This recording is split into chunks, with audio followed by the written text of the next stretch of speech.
നമസ്കാരം. എല്ലാ ദിവസവും രാവിലെയുള്ള പ്രീ മാർക്കറ്റ് റിപ്പോർട്ടിലേക്ക് കിടക്കാം.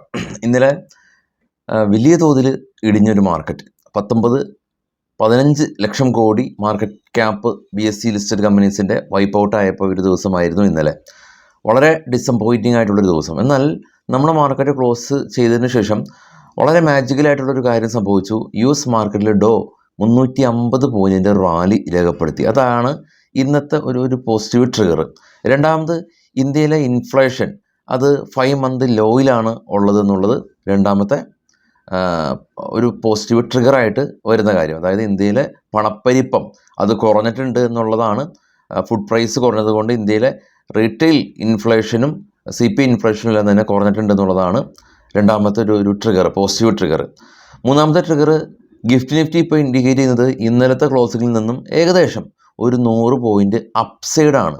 അത് എത്രമാത്രം കിട്ടുമെന്നറിയില്ല. പക്ഷേ നിലവിൽ ഈ രണ്ട് പോസിറ്റീവ് ഘടകങ്ങൾ ഉള്ളത് കൊണ്ട് ഇന്ന് അറ്റ്ലീസ്റ്റ് സെൽ ഓഫിനൊരു ശമനം, അതല്ലെങ്കിൽ കുറച്ചങ്ങ് ബോട്ടം ബൈയിങ്ങിനുള്ള സാധ്യതകൾ വളരെയധികം ഏറെയാണ്.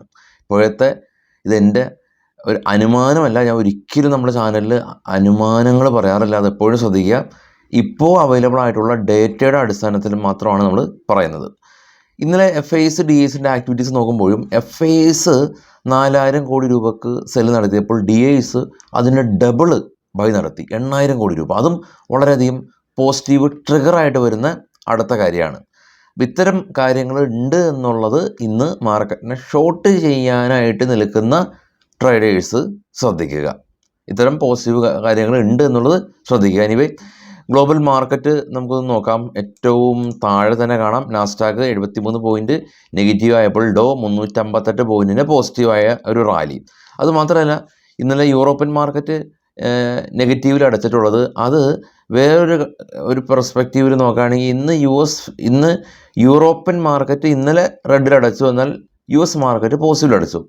അതായത് ഇപ്പോൾ ഇന്ന് ട്രേഡ് ചെയ്യുന്ന യൂറോപ്യൻ മാർക്കറ്റ് സെക്കൻഡ് ഹാഫ് പോസിറ്റീവിൽ ഓപ്പൺ ചെയ്യുകയാണെങ്കിൽ അത് വീണ്ടും നമ്മുടെ മാർക്കറ്റിന് ഗുണകരമാകും. As of now European future ഇപ്പോൾ ഓപ്പണാണ്. യൂറോപ്യൻ ഫ്യൂച്ചർ ഡാക്സ് ഫ്യൂച്ചറും FTSE ഫ്യൂച്ചർ എല്ലാം തന്നെ ഓപ്പണാണ്. അത് ഫ്ലാറ്റായ രീതിയിൽ ട്രേഡ് ചെയ്യുന്നത് ഇപ്പോൾ ഒരു പ്രത്യേക ഇൻഡിക്കേഷൻ ഒന്നും നൽകുന്നില്ല. എനിവേ, ഇതാണ് ഇപ്പോഴുള്ള ഗ്ലോബൽ അപ്ഡേറ്റ്സ്. US മാർക്കറ്റിൽ ലിസ്റ്റ് ചെയ്ത ഇന്ത്യൻ കമ്പനികളിൽ പൊതുവെ ഇടിവിൽ തന്നെയാണ്, പ്രത്യേകിച്ച് നോക്കേണ്ട കാര്യമില്ല. ഇനി ഇന്നത്തെ കുറച്ച് സ്റ്റോക്കുകളുടെ വാർത്തകളിലേക്ക് നമുക്ക് പോകാം. ആദ്യം HCL ടെക് കമ്പനിയാണ്. നെറ്റ് പ്രോഫിറ്റ് 5% വർദ്ധിച്ചു. കൂടാതെ തന്നെ കമ്പനി ഡിവിഡൻറ്റും പ്രഖ്യാപിച്ചിട്ടുണ്ട്. കമ്പനി ഡിവിഡൻറ്റ് റുപ്പീസ് നമ്മുടെ ട്രേഡബിളിലുണ്ട്, ഇവിടെ കളക്ട് ചെയ്തിട്ടില്ല. ഇനി അടുത്തത് യുണൈറ്റഡ് സ്പിരിറ്റ്സ് കമ്പനിയാണ്. ഇവരുടെ MD CEO റിസൈൻ ചെയ്തതായിട്ടുള്ള ന്യൂസ് ഉണ്ട്, ശ്രദ്ധിക്കുക. JSW എനർജി കമ്പനി, ഇവർക്ക് ഒരു പുതിയൊരു മഹാനദി പവർ കമ്പനിയുടെ ഭാഗത്തു നിന്ന് ഒരു ഓർഡർ ലഭിച്ചു. ക്വിസ് കോർപ്പറേഷൻ കമ്പനി, ഇവർ ഇൻകം ടാക്സ് റീഫണ്ട് ലഭിച്ചതായിട്ടുള്ള ന്യൂസ് ഉണ്ട്. Angel One company net profit 8.1% year on year വർദ്ധിച്ചു. ഡെൽറ്റ കോർപ്പ് കമ്പനി ഗെയിമിംഗ് കമ്പനിയാണ്. Net profit 3.5% year on year വർദ്ധിച്ചു. Anand Rathi Wealth company 33% year on year net profit വർദ്ധിച്ചു. Den Network net profit 15% ഇടിഞ്ഞു. Revenue 5% കുറഞ്ഞു.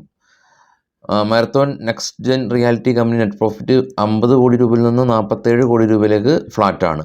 Himadri Speciality company net profit അവർ 193 കോടി രൂപ, അതായത് 20% വർധനവ്.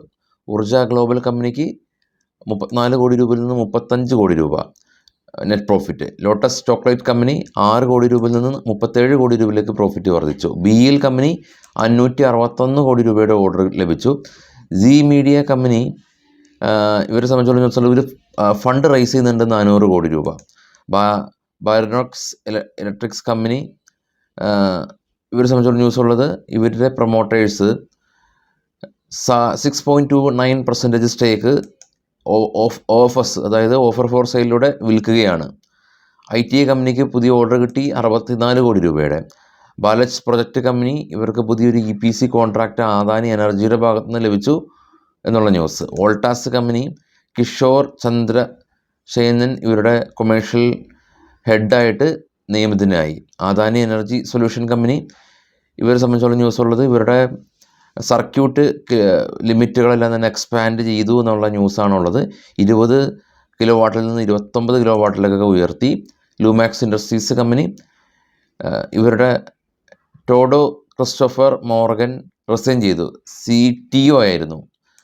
അമൃതാജൻ Health Care company, Shriram Mutual Fund Amrutanjan Health കെയറിൽ ഉണ്ടായിരുന്ന അവരുടെ 0.7% സ്റ്റേക്ക് സെല് ചെയ്തു. ഇതാണ് ഇപ്പോൾ ഉള്ള ന്യൂസ്. ഇനി ഓപ്ഷൻ ചെയ്യുന്ന ആളുകൾക്കൊക്കെ വളരെ ഫാർ OTM ഒക്കെ ഹെഡ്ജ് ചെയ്യാനായിട്ട് നമ്മളുടെ ടാറ്റ ഗ്രൂപ്പ് ബാക്കപ്പ് ചെയ്യുന്ന അപ്സ്റ്റോക്ക് എന്ന് പറഞ്ഞ അപ്സ്റ്റോക്ക് എന്ന് പറയുന്ന പ്ലാറ്റ്ഫോം അലോ ചെയ്യുന്നുണ്ട്. ഈ വീഡിയോയുടെ ഫസ്റ്റ് കമൻറ്റിൽ അപ്സ്റ്റോക്കിൻ്റെ അക്കൗണ്ട് ഓപ്പൺ ചെയ്യുന്ന ലിങ്ക് ഞാൻ പിൻ ചെയ്ത് വെച്ചിട്ടുണ്ട്. ഡിസ്കൗണ്ട് ബ്രോക്കറാണ്. അക്കൗണ്ട് ഓപ്പൺ ചെയ്യാൻ ചാർജസ് ഒന്നുമില്ല. ഉപയോഗപ്പെടുത്താം. അപ്പോൾ വൈകിട്ട് 7 മണിക്ക് കാണാം. Thank you.